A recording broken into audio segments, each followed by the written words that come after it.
Hey YouTube world, it's Mar and welcome back to my channel and happy new year, happy 2025. I can't fucking believe we're saying that, but it is here whether we like it or not.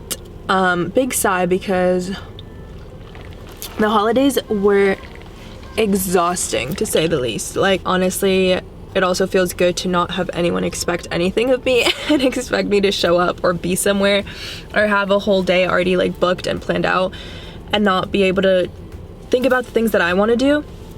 Anyway, that being said, today's video, I want to basically plan my 2025 and actually talk about real goals that I have, and because I feel like this way I'm holding myself accountable. I used to not say my goals out loud because I think I used to believe that when I said them out loud, like it would jinx it or it would have people's negative energy. It would allow people's negative energy to enter like my sphere and how I want to create and the goals that I want to accomplish.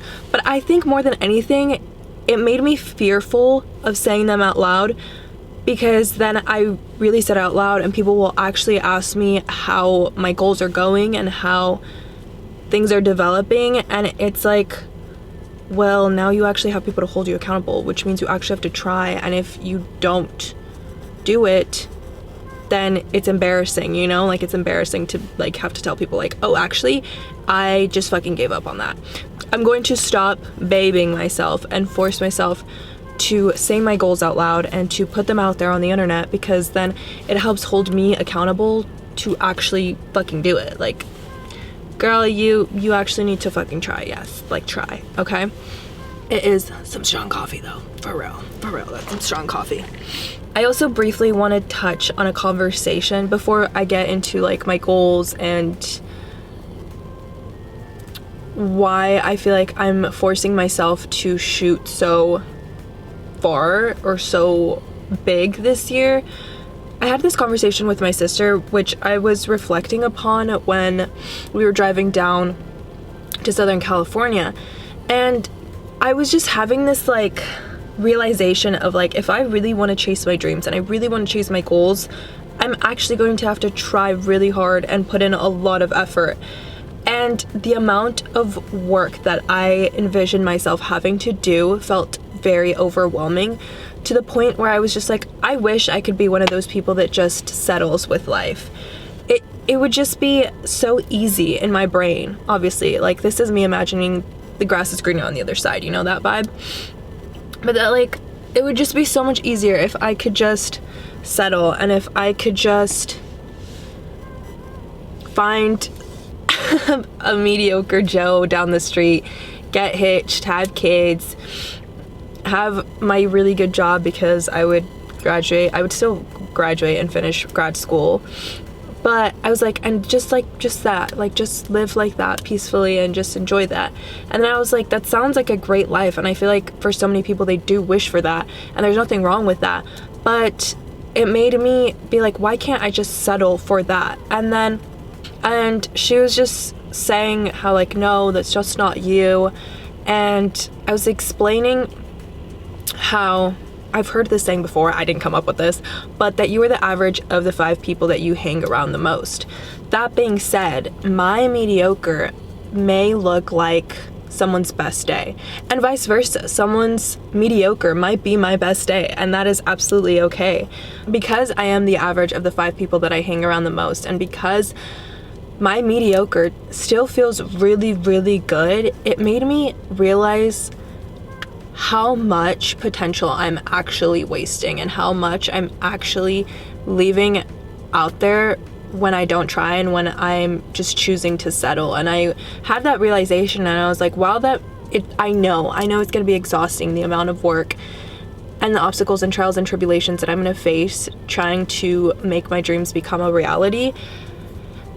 But I have this unwavering belief in myself now that it's gonna happen, and at the same time as I have that belief, I understand how much work and effort I'm actually going to need to put in, and how much I will actually put in, and how it's kind of just like it's bound to happen. And I know it's bound to happen. My dreams are bound to become a reality, is what makes me realize I cannot settle for not trying. Like there is not a future where I would be fully fulfilled and happy if I didn't try to fully go for my dreams and my goals and my aspirations, because I would know that I never gave it my all. I never fully tried with every ounce of my being to make these things happen.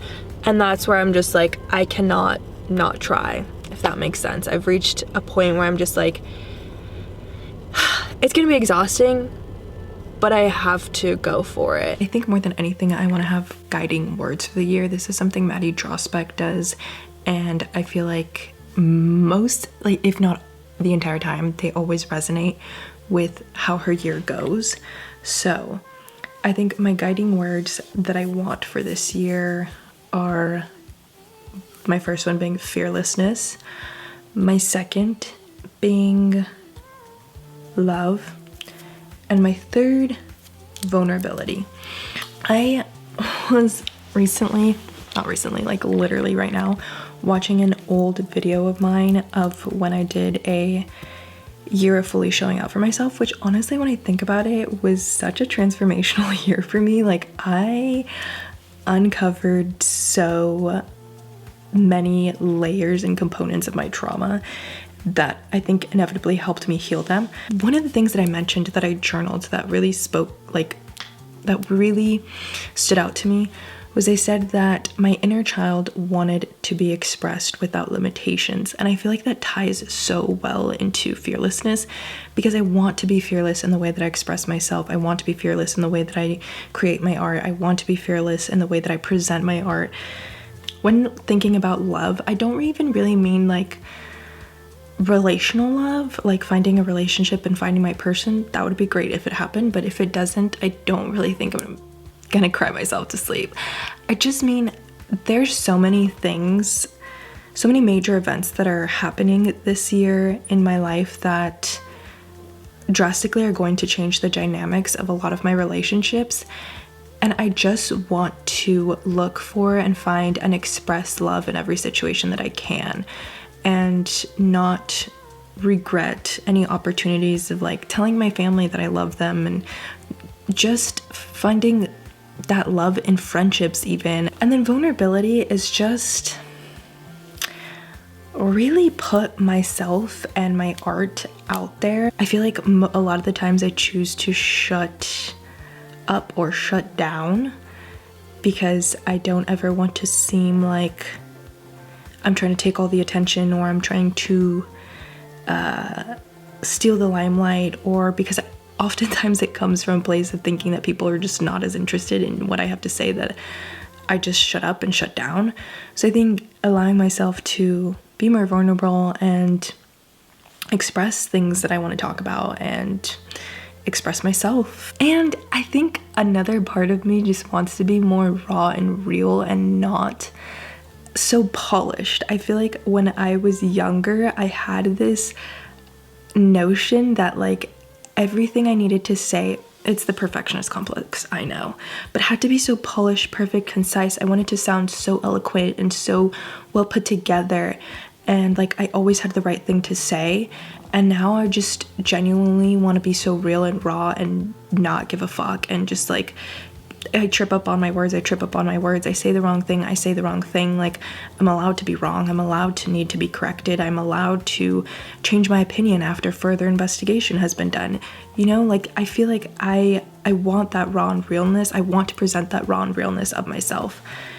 The first New Year's resolution, hold my hands while I say this, is to put the fucking phone down, okay? Last year, I know how your phone like just randomly, well not randomly, it's a setting, but will tell you your screen time. It gave me so much anxiety to look at that. I just had to turn it off because I was like, I just cannot.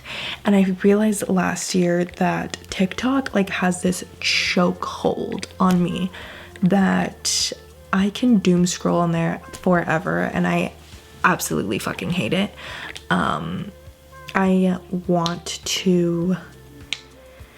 I feel like ultimately I need to delete the app, but at the same time, I feel like you learn so much on TikTok. I genuinely feel like, to the core of my being, I believe that you can develop a healthy relationship with social media or with apps in general, as long as you learn and develop to stick by your solid boundaries of like, okay, maybe it does require me to put some fucking time limits on these apps because I'm not putting the phone down. I can't. I literally cannot. It's so bad. I think for now, I just want to highly reduce the amount of time I spend on there, and I think eventually we will be able to develop. TikTok and I will have a healthy relationship, as long as it doesn't get banned in this country, you know, with all of that happening, who the fuck knows. But I mean, if it does, that might actually just help me a lot so I can stop doom scrolling. But that is like my first and probably biggest New Year's resolution, is to just put the phone down more. It's okay. Life literally goes on. That being said, and me wanting to get off of TikTok, and it has like reinvigorated this desire to create and engage with long form content, and I want to get back to posting a lot more on YouTube. I feel like I said, the last 2 years I just really fell out of my hobbies in general.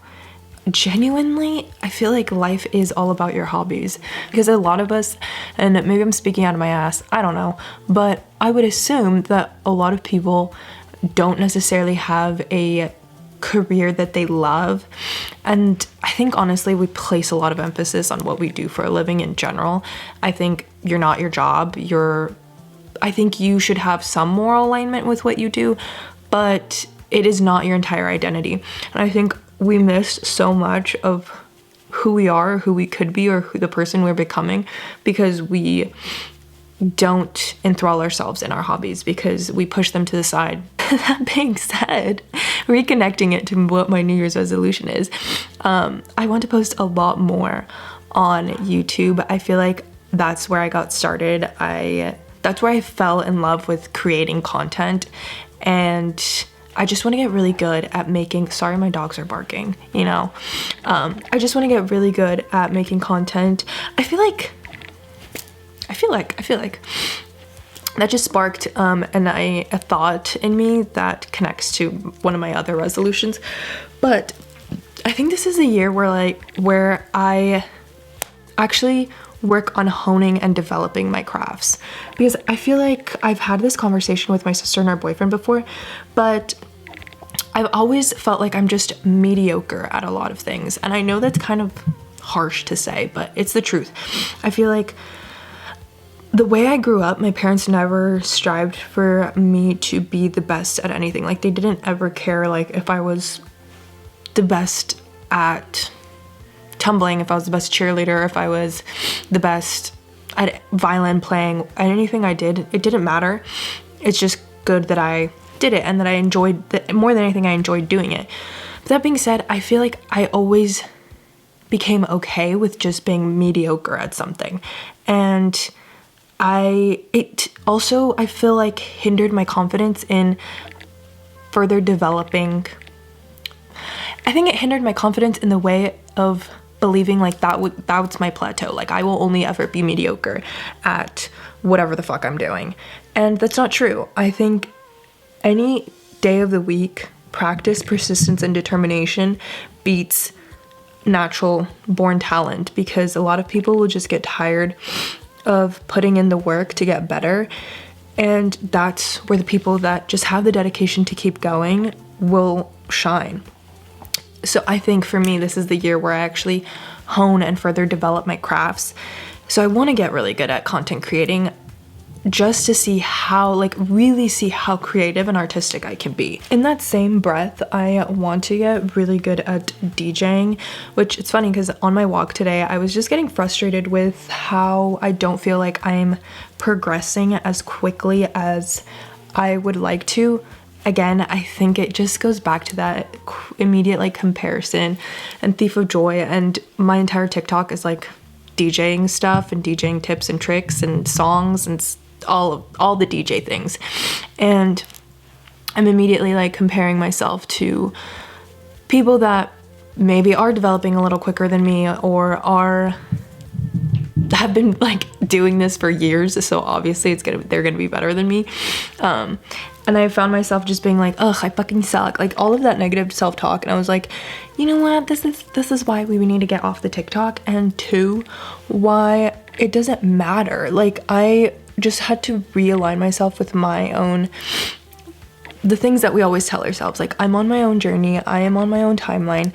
Like as long as I still find what I'm doing enjoyable and liking what I'm doing, that's all that matters. And like also taking off that pressure of like, I need to be this good by this point, otherwise I fucking suck. I'm like, no, who knows, I might, I don't know, overnight develop some like crazy knack for it. I don't think that's the right word, I could be wrong, but yeah, overnight I could develop some crazy knack for DJing, and like all of these creative juices just start flowing. Who knows, doesn't matter. Or I may still be 10 years down the line still trying to figure out simple things about music production and development. Who gives a fuck? At the end of the day, it only matters that I'm having fun. I want to get good at DJing this year, and that's one of my New Year's resolutions, and even play a gig, paid or not paid, I don't really care, but just play a gig at some point this year. Those are 2 goals. I think more than anything, the real resolution there is wanting to change my self-image on how I view myself as a creative, as an artist, and actually take myself seriously, because I feel like with me consistently accepting mediocre work from myself, it says to me that that is how I view myself as an artist, and how I don't take myself, my lack of taking myself seriously as an artist and really trying to put real effort and real work into my art. But yeah, I think, which is ironic how I am deciding like this year I want to take myself seriously as an artist and as a creative and really hone my crafts. And this, I don't know if you guys believe in like numerology or stuff like that, but I believe in it heavily. And this year for me is a number 1 year. My life path number in general is number 1, but number 1 is, it means a little bit different on like if you're living a 1 year versus your life path 1. Life path is more like you're a leader, you're an innovative, you don't really like to do, like follow the same path as like your siblings or your parents or stuff like that. You want to carve out your own path. And that's definitely, I would definitely say that I've had that since I was younger. I just lacked the belief in my ability to actually do it. But my life path, living a life 1 year, as in 2025 is year 1 for me. It means I'm like reconstructing my self-identity, my self-image. It's really all about me this year basically, and I definitely feel that, and I definitely feel like I'm shifting my identity of like really wanting to develop my crafts and change how I view myself as an artist and take myself seriously, for goodness sake. Because if I've stuck with it this long, I think I really like it, and I think I really want to do well in it. Don't mind me and my ready for bed appearance, because I literally am ready for bed. I just washed my face and I brushed my teeth and flossed and mouthwashed and all the things, and brushed my tongue too. Okay, my next resolution, I feel like as a girl, this is, well, no, as any conscious being with a body, I feel like it's just so exhausting not fully feeling comfortable in your body. And as I get older, I feel like I am just exhausted of not having a good relationship with my body. And I feel like for the most part I do. It's obviously a lot better than when I was younger, like teens and early 20s.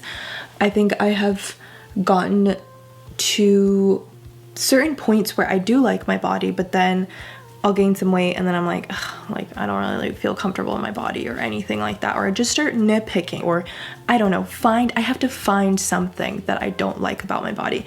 And I'm 26 now, and I feel like that cycle is just exhausting. And recently, actually, I've caught myself in that negative talk about my body, and I have started kind of a mantra of when I feel myself in that negative headspace about my body, just saying I love my body for what it is and I'm not hating it for what it's not. And it at least helps me stop the negative self-talk and just walk away from the mirror, walk away from however I'm critiquing myself, and move on. And like I said, I'm getting to a point where I know 26 is still young, I get it, but I think for my brain and the way that I feel like I'm developing, it's too old to still not feel comfortable in my body. And that's where I feel frustrated. And I just want this year to genuinely love my body for what it is and feel comfortable in my body, feel like one unit. And I genuinely do love exercise. I feel like I just love what it does for me mentally way more than what it does for me physically. But I can say that I definitely got into exercising for aesthetic reasons, for making my butt big, my waist tiny, you know the drill. And now I feel like I'm more at a point where I exercise, yes, because I want my body to look a certain way. So I want that to change within this year. I want to exercise to feel good about myself, to feel comfortable in my body, to help mental clarity. And I want movement to be fun. I don't want movement to feel like a chore or something I have to do, because movement isn't a punishment. Movement is honestly a privilege. It's something that I get to do. It's something that I can do, and I should embrace movement because my body can do things right now.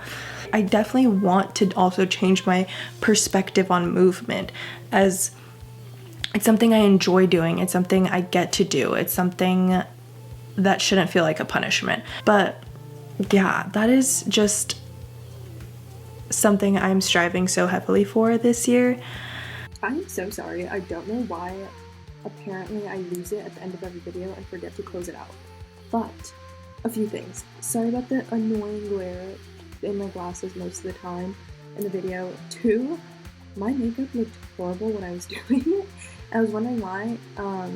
It's because I wasn't wearing my contacts or my glasses, okay? A girl is blind, obviously.